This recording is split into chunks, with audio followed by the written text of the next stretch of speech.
everybody on YouTube, this is Kale Menard, and I'm going to be doing a kind of in the bag slash just everything disc golf video. How I throw, what discs I use, what do I recommend, where do I like to buy my discs, just everything in general, stuff like that. And I am sporting my ever so classy I support the right to arm Bears shirt because it is the bomb diggity. We'll start out with the bag itself. I don't use a normal disc golf bag because I don't want to go and spend $60, $50 on a bag. And I don't want to get a small bag that I'm just going to have to upgrade. So when I do eventually get a bag, I want to be able to spend some money. So I just use a regular Daypack Tech Gear. Makes a really nice one. It's got a lot of clips on it. Small pocket that I keep my mini in on the top. Small pocket in the front. You can keep a towel and whatnot. And two other pockets. One right there. One right there. Just two regular pockets, along with my soda water bottles. I mean, it fulfills my needs. It does everything I need to. Now, let's get into the main part of this, my discs that I use. Actually, let's start off with my mini that I use. Unfortunately, the least used because I don't really do tournaments and stuff like that too often. It is a normal mini. It is not a driver or anything. Can't throw it 100 yards. It is a Play It Again Sports mini. Play It Again Sports, obviously. Pretty cool, kind of faded, kind of old, kind of beat in. I like it. It's fun to just toss around in the field every once in a while. Who doesn't like practicing their putting with a mini? Now we'll start off with my putters. I carry several putters. I don't use them all for putting. I only use one putter for putting, and that would be my my Star Wedge. I just recently picked this up. I had a first run for a while. I ended up trading it in because it was worth a lot of money. This one I have Wedge Antilles TIE Fighter. A little bit of irony there. I really like it. I, for a while, was trying to do snake strike putts, but I've gotten into Anheuser putting, so this works great for me. It goes perfectly straight with little to no effort. If you give it a slight Anheuser when you're putting, it'll hold that line and then straighten out. If you want to smash a drive out there as hard as you can, if you put it at the steepest angle, it'll flip up an Anheuser. It's got a pretty strong Anheuser, but if you want to just give like a fairway drive, like a slight drive with not too much effort, it'll just do a nice straight slight Anheuser, barely at all, and just bullet straight. This thing's like a bullet. I love doing this for those fairway shots where you need a slight Anheuser. Next putter on my list is my my Star Rhino, Neil Patrick Harris on the front. By the way, I hand draw all these. This isn't a stencil. This isn't a die. I hand do all these like a boss. And this is just mad overstable for me. I can really rip a backhand out there, and it will hold the line and then hook up. It works really good for forehands too. If you're in a tight corner and you need to get around some trees, you can forehand this full power. It'll hold that Anheuser really nice and then hook up at the end. It's a really trusty disc. I like to use it for the wind in shots where my wedge I'm not comfortable with because of its understability. I know that if I putt with this thing, it's either going to go perfectly straight in crazy wind or go left. And great for approaches too. I really like this thing. It's also, I kind of like it for really short drives. If it's under 250 feet and I have an open field, I might just pull this guy out because I can really bullet this guy. Another disc that I'm trying to work into my bag is a DX Dart. I had a Dart a while ago. It was a lot more beat up than this, and it was a lot better for driving. I've actually flattened mine. It used to be super domey, and it's pretty darn flat now. I'm not quite sure the niche that it fills. If I do a soft shot with not too much power, like a fairway shot, I can do a tunnel shot with this really well. It doesn't like to hyzer. It doesn't like to Anheuser unless you give it a smashing amount of power. It doesn't work too well for forehands. It just seems to wobble and then Anheuser off. Unless you want to throw a roller for some odd reason with the putter. I'm not quite sure how this is working out, but I'm kind of liking it so far. Now on to fairway drivers. I had a mid-range for a while. I used a rock, but it was just way too overstable for me. I used a Star San Marino mold rock, and I'm switching over to the Innova Lichen because I just like the stats on it. I like the feel for it. I felt one. I'm just gonna buy one of those. By the way, these three are obviously all Innova. The Wedge, the Rhino, and the Dart are all Innova. I think I only have 2 Discraft discs. This is the Star Viper with Darth Vader on it. Took a while to make that guy. Draw that guy on there. This is pretty much the definition of stability for a fairway driver. It's the most stable fairway driver there is. People say the Whippet's more overstable. I've noticed this to be way more stable. Plus, the Whippet doesn't come in Star. So, the Whippet can get beat in and lose some of its stability. This guy, I can smash an Anheuser, and it will just come around. If I throw a flat shot, it wants to spike. Not necessarily as much as a driver because of the softer edge, but if I need that overstability on a shorter distance, I will go to the Star Viper. Plus, it just looks badass. I mean, Darth Vader. Next, onto a little bit more straight / understability is my my DX T-Bird. Pretty domey. I was thinking about flattening it out, but I really like how it flies.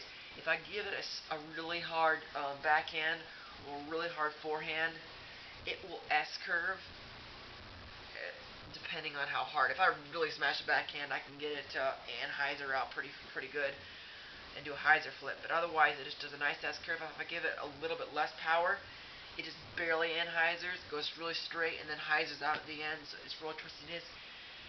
Sometimes I have a hard time predicting about it, but most of the time this is a very trusty disc. For mad distance, when there's no wind, I like to go to this guy over some of my drivers, because I know it's a little bit more predictable.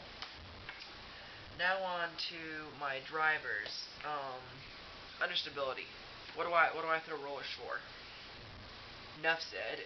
DX, blanking out, Valkyrie.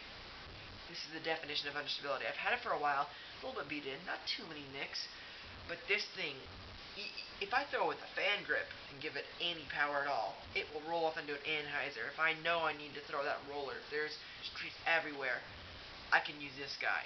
I mean, he's even good for thumbers because he's just so light, he's just so smooth. Tommies, forehand rollers, anything. It has to be understable. I mean, I could spike hyzer this thing and it would turn into a roller. I've thrown it straight up and watched it slow down and then just spike right. I used to have a champion version that was slightly less understable and I could use it for S-curve shots, but I lost that guy. I'm very disappointed. Hopefully I get a call back for that one, but great roller disc, the DX Valkyrie. Next, speed, I have a champion Wraith with Green Lantern symbol on it. This guy started out as very overstable for me. I traded it with a friend and working on my throwing style and all that. It's becoming one of the farthest flying discs that I can throw. I can smash this guy full power backhand, and it will do a slight Anheuser, maybe a little bit of an Anheuser, and then just hold it for a while, and then spike hyzer up at the end. It works really good for those long distance shots. If you're in an open field, and I need a little bit more distance than my DX T-Bird, I'll get out this guy. Because this guy's just a mad distance. It's not a disc. That's a speed 11. Another disc that I just now bought that I'm really liking and incorporating into my bag is the Champion Snowflake Champion T-Devil. Snowflake's this new run of Champion Plastic where they have a whole bunch of like little tiny like air bubbles inside of it. I don't know if you can see it on camera, but it makes it so that you can have a really light disc. It's only 150 grams, but it still keeps the same stability even in the wind and everything.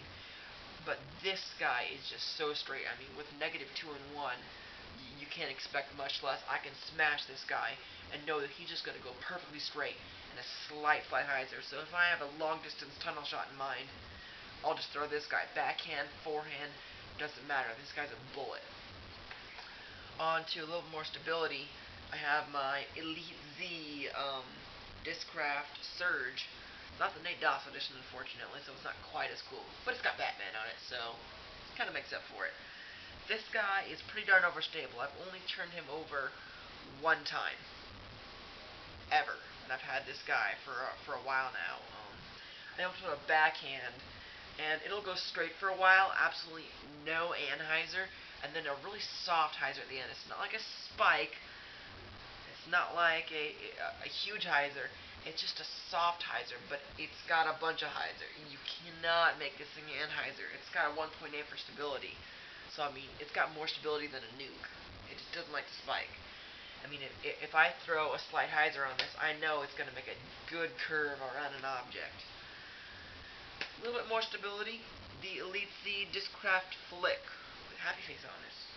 Because I know that I'll be happy with every single shot that this guy throws. Because this guy makes the Star Viper look quite pathetic. Because it's not a soft hyzer. It likes to spike, and it will spike because of that sharp edge. This guy's just ridiculous. He's rated 2.5 on the Discraft scale for stability. If I throw this thing with a roller, if I give it enough height, it will come around like an S curve, almost like a helix. It's ridiculous. If I throw this guy with the spike hyzer, I can make it over the tops of trees. It is just quite ridiculous. It's also good if you're not confident in your rollers. If you throw a low spike anhyzer, you don't have to worry about this guy pancaking like you would an understable disc. If you're really trying to get into rollers and get into the feel for them, you're not confident with throwing understability, try this guy. I can flick a roller like that, works just great.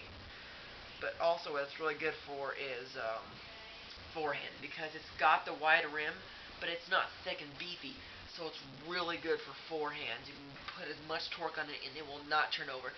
The best I've ever done is I just got this thing snapped out of my hand like a billion miles an hour, and I was able to throw it 300 feet. I can throw 400 to sometimes 450 feet on an average drive, and this guy is like a 300, maybe 350 max. I think I threw 350 one time, and I just smashed it, and it just went bullet straight, and then spiked into the ground. This guy sundials like practically every other shot, you know. That is. Let's go for talking about some technique and what I do. Start off with putting. How do I putt? I mentioned earlier I do the anhyzer putting. I tried hyzer putting for a while. That just requires way too much motion, like muscle memory for me. I can't do that. I like being able to control where my disc goes more. I can't do that much with hyzer putting and snake strike. I just wasn't liking that, so I do the anhyzer putting. Approaches. For approaches, there's two different grips that I use in all my shots. I use a fan grip and a modified power grip, and occasionally a regular power grip. My fan grip, some people like to grip the disc like this for a fan grip, very loose. They get a lot of control. I like a tighter grip. I don't feel like I have as much control with the loose grip, so what I do is I take these two joints, the top two joints of my fingers, hook them around the rim of the disc, like that, and then fold the other fingers. Not the top two joints, the bottom two joints, and then fold the other fingers in between and squeeze them together really tight. And I still get that control, and I can smash a drive that way, whereas this way, I couldn't smash a drive like that. Another grip that I use, let me demonstrate on the driver, is a modified power grip. Most people, when they do a power grip, it's all the tips of the fingers locked in, and I might do that on a very overstable disc like my L.A.C. Surge. But unless I'm just really going for trying to turn something over that's overstable, or going for a roller or something, I'm going to use a modified power grip, which is I still use the fingertips on these two right there, but on these ones I use the finger pad, the front instead of the top. So I use tip, then the front, then the tip again. So it looks kind of like this. I don't know if you can see it very well. Crappy camera, Fujifilm, darn you. And that's my modified power grip. For forehands, I know some people like to do the forehand, the power forehand, where you put that finger pad and that finger pad, because you do get a little bit more spin. Most people do, at least. I don't didn't notice that it helped me at all. I do the traditional forehand, which is a stacked forehand. I feel that I have more control that way because you have another finger on the flight plate. I don't like the scissor forehand because I feel like I have no power then. For my forehands, I used to be just a steely stop kind of guy where it was all wrist moment at the very end. I didn't really sling it. I've gotten more into slinging where I'm really slinging my forehands, and I'm just trying to get a good balance of that, the steely stop versus a sling. I also do the same grip for my tomahawks as I do for my forehands. For my angle on my tomahawks, I try to either go 90 degrees or a little bit of a hyzer. I do occasionally do an anhyzer if I'm really going for a distance tomahawk, but I'm usually not, and that usually kind of sets off my accuracy. For my thumbs, I do a traditional hook thumb, which is basically this finger and this. Look like that. This goes like that. The thumb hooks over on that first joint. And for my thumbers, I usually either go for a slight hyzer or a dead-on straight shot. Sometimes I accidentally do that anhyzer, and I just try to avoid that. This is also really good for if you want to skip around an object. Like if you have a basket and you have a really short hole that's it's a right-hand curve, you could throw a thumber with a crazy amount of hyzer and just go like that, almost like a Scooby shot with your thumb, and it'll go around like that really fast. That's all my grips, and that's all of my discs, and that's all of my throwing styles. Okay, I was going to talk about where I get my discs. For a while, I live in Charlotte, North Carolina, in the United States, and I've been buying my discs from a store called Play It Again Sports and Infinity's End. Play It Again has a thing going where you get a punch card, and every 10th disc you get a free disc with a value of up to $20. I stopped doing that because Nova Discs came out with a factory second website where you can buy factory second discs, limited edition discs, and out of production discs that they don't make anymore that they have in their factory still. That's a lot better deal because most of their factory second discs, quote unquote, I mean, this is a factory second. This is. What other disc factory second? This is a factory second disc. This is a factory second disc. My Dart, my DX Dart, my Snowflake Champion T-Devil, my Star Rhino, and my Star Wedge are all factory second discs. I mean, for a Star disc on the factory second website, you're paying $13. Pretty darn cheap if you ask me. $12 for Champion, $6 for DX. So I mean, you're gonna pay at least $10, $9 in a store for DX. You're gonna be paying like $14, $16, more like sometimes even $16 for Champion, depending on where you are. And you can pay upwards of $18 for Star discs. And honestly, I noticed no cosmetic flaws. Usually it's stuff like little tiny cosmetic flaws in the bottom. I didn't even notice it for a long time. I still have not found any flaws on my Star Rhino. So that's a great deal. And you get a thing where you get a certain amount of I have like a points program where you get a certain amount of points every time you make a purchase. And you can use those points to get more discs, so it's like saving even more. It's like saving another 10%. So I definitely recommend you guys checking that out, but my video has dragged on long enough, and I've probably bored half of you with the length of it. Who knows, maybe you guys don't even give a crap. But that's my in the bag, and that's my disc golf guru knowledge, all in a nutshell. Thank you guys for watching, and don't forget to subscribe and like, and I will keep on coming with the disc golf videos.